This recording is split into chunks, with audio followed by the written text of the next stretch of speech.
Permisi kepada sedulur semuanya.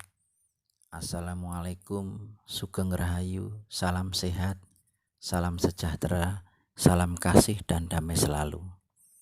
Dan semoga Tuhan Yang Maha Esa selalu menyertai setiap langkah kehidupan kita semuanya dan melindungi kita dari segala mara bahaya dan bencana. Amin. Perkenalkan, saya ingin berbagi sedikit cerita dan berbagi pengalaman tentang sedulur 45 Pancer. Saya akan bercerita sedikit mengenai pengalaman pribadi yang saya alami sendiri pada tahun 1990-an. Waktu itu saya masih kelas 1 SMP dan sekarang umur saya 44 tahun. Pada waktu itu saya mengalami suatu kejadian yang menurut saya secara pribadi sangat mistis dan jauh di luar kemampuan akal sehat manusia. Sekali lagi saya sampaikan, ini menurut versi dan pengalaman saya secara pribadi. Setiap orang mempunyai versi atau suatu keyakinan pendapat sendiri-sendiri tentang sedulur 45 Pancer. Maaf, hendaknya kita tidak boleh saling menyalahkan atau bahkan merasa yang paling benar sendiri. Akan tetapi yang dipentingkan adalah rasa saling menghargai suatu pendapat satu dengan yang lainnya dan saling menjaga perasaan serta etika masing-masing. Saya dulu orang yang sangat-sangat tidak percaya akan hal dunia gaib dan hal yang berbau mistis apapun, apalagi tentang sedulur 45 Pancer. Akan tetapi setelah adanya kejadian pengalaman gaib yang saya alami tersebut, saya menjadi sadar penuh. Kalau istilah orang Jawa, saya itu sudah keweleh atau kena batunya karena dipermalukan oleh gaib karena akibat kesombongan saya waktu itu. Karena ketidakpercayaan saya dengan hal-hal yang gaib, lalu saya dibukakan dengan keadaan yang sesungguhnya. Dan setelah itu saya menjadi sangat percaya bahwa dunia gaib serta sedulur 45 Pancer itu memang betul-betul ada dan bukan hanya katanya atau perkiraan saja. Menurut versi dan pengalaman saya, pada saat manusia lahir ke dunia ini, ceprot, cenger, dia sedulur 45 Pancer kita juga ikut hadir lahir. Hanya saja alamnya yang berbeda. Mereka sedulur 45 Pancer selalu mendampingi kita. Apapun yang kita lakukan, apapun yang kita kerjakan di dunia ini, mereka tahu betul. Maaf, entah itu perbuatan yang baik atau kurang baik sekalipun, hanya saja terkadang kita itu tidak tahu atau bahkan tidak sadar kalau segala gerak-gerik, tingkah laku dan perbuatan kita itu selalu diawasi. Tapi ingat, jangan salah, tentunya Tuhan Yang Maha Esa yang lebih sangat mengawasi kita. Mereka sedulur 45 Pancer ada karena kita ada, karena kita lahir ke dunia ini.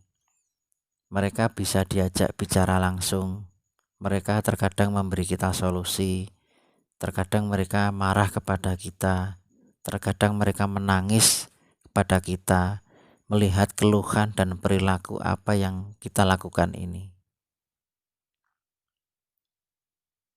Mereka dengan setia mengikuti dan membantu kita dalam keadaan apapun bagaimanapun. Karena mereka juga diri kita yang tidak kasat mata. Hanya saja mereka tidak punya badan jasmani. Tapi mereka ada di sekitar kita, dan jarak mereka dengan raga kita ini tidak lebih dari 1 meter. Sebetulnya kita lahir ke dunia ini oleh Tuhan Yang Maha Esa sudah dibekali dengan akal pikiran yang cerdas serta kekuatan yang tinggi yang sudah ada di dalam diri kita ini. Kita ini kayak ilmu pengetahuan. Tapi masalahnya terkadang kita tahu atau tidak mau mengasah dan menggali kekuatan itu atau tidak. Karena tingkat kebersihan hati, ketulusan serta kemampuan setiap pribadi masing-masing itu berbeda-beda. Jadi kita harus betul-betul introspeksi diri dengan tingkah laku dan perbuatan kita ini. Dan semua itu kembali ke pribadi masing-masing kita. Menurut versi dan pengalaman saya juga, guru batin yang mumpuni adalah guru sejati atau sukmo sejati, atau bisa juga disebut dengan sedulur 45 pancer.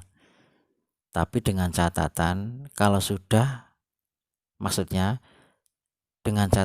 kalau kita sudah betul-betul menyatu dengan sedulur kita tersebut.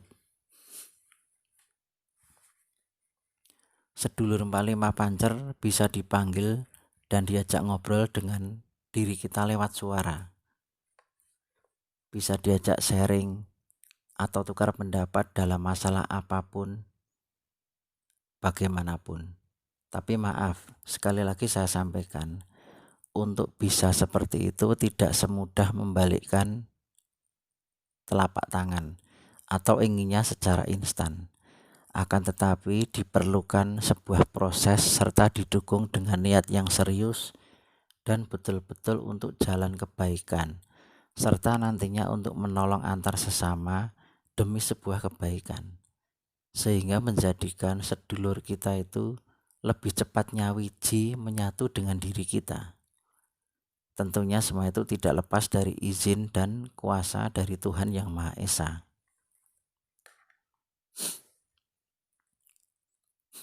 Mengenai proses memanggil dan berbicara langsung dengan suara sedulur 45 pancer ini dengan keadaan sadar penuh dan bukan memasukkan khodam atau jin.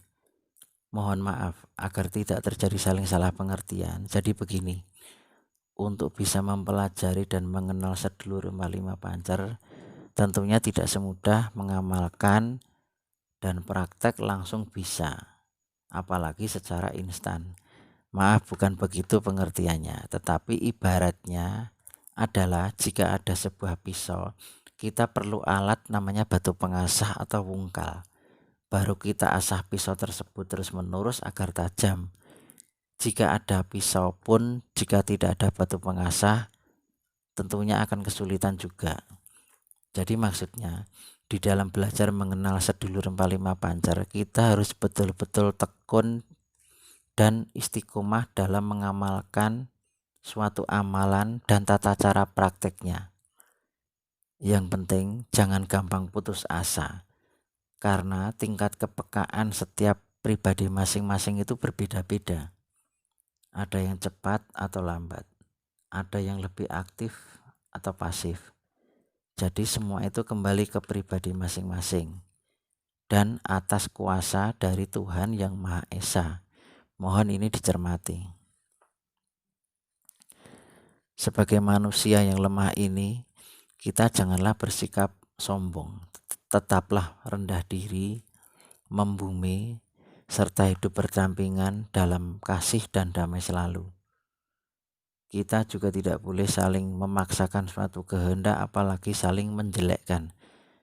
Kita harus tetap saling menjaga dan saling menghargai, juga menghormati suatu pendapat antara satu dengan pendapat yang lainnya.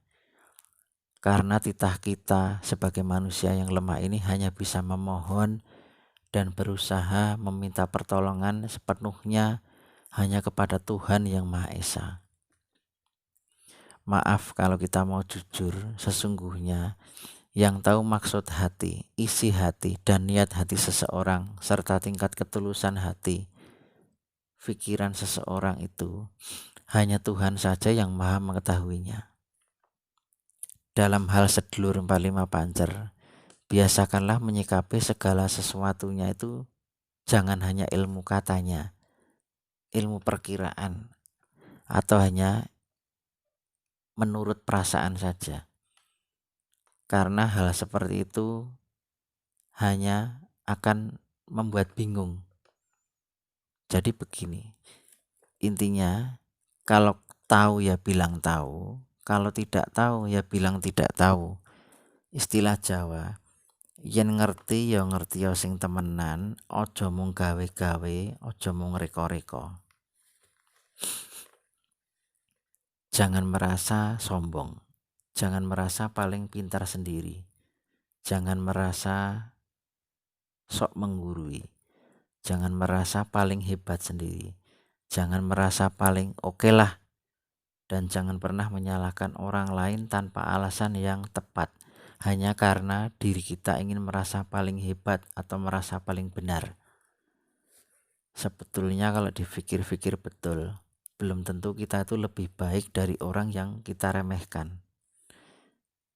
Marilah sejenak kita merenung, sepintar apapun kita, sesakti apapun kita, sekuat apapun kita itu sangat kecil dan tidak ada apa-apanya di hadapan Tuhan Yang Maha Esa. Tirulah falsafah padi. Semakin padi itu berisi, semakin menunduk pula padi tersebut. Dan sesungguhnya pula, kalau kita sadar, di belakang kita itu masih banyak sekali orang-orang yang lebih segalanya daripada kita ini. Yang lebih hebat daripada kita ini. Hanya saja terkadang kita tidak tahu atau tidak sadar, atau karena hati kita sudah tertutup dan merasa diri kita paling oke lah, paling hebat lah.